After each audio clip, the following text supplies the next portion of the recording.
वो अजनबी आवाज़। राहुल ने नया घर खरीदा था, एक पुराना खंडहर नुमा घर जो शहर से दूर था। घर का बहुत कम इस्तेमाल हुआ था और आसपास के लोग भी इस जगह से डरते थे। कहते थे कि यहाँ कुछ अजीब घटनाएं घटती हैं, लेकिन राहुल को इन बातों पर विश्वास नहीं था। उसने सोचा कि ये सब सिर्फ अफवाहें हैं। पहली रात राहुल ने अपने नए घर में अकेले रात बिताने का निर्णय लिया। जैसे ही वह सोने के लिए बिस्तर पर लेटा, घर की चुप्पी में कुछ अजीब सा महसूस होने लगा।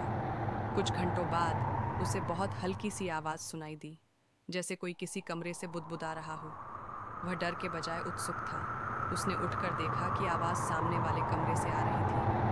वह धीरे धीरे कमरे के पास गया और दरवाज़ा खोला। अंदर कुछ नहीं था, बस अंधेरा और खामोशी।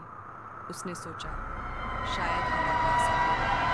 राहुल वापस अपने कमरे में चला गया, लेकिन वह आवाज़ धीरे धीरे और तेज होती जा रही थी।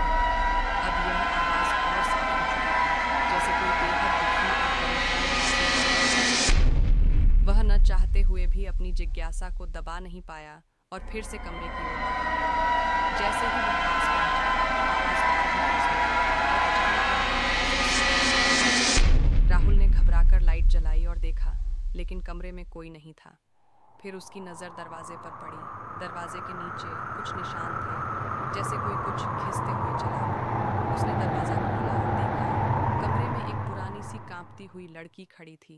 उसकी आंखें पूरी तरह से सफ़ेद थीं और चेहरे पर एक अजीब सी मुस्कान थी। लड़की ने धीरे धीरे कहा, तुम मुझे यहाँ अकेला छोड़कर क्यों आ गए? राहुल कांपते हुए पीछे हटने लगा, लेकिन अचानक चारों ओर घना अंधेरा छा गया। तभी लड़की की आवाज़ और भी तेज होने लगी, तुमने मुझे छोड़ा था, अब तुम मेरे साथ रहोगे। राहुल ने किसी तरह डर को काबू कर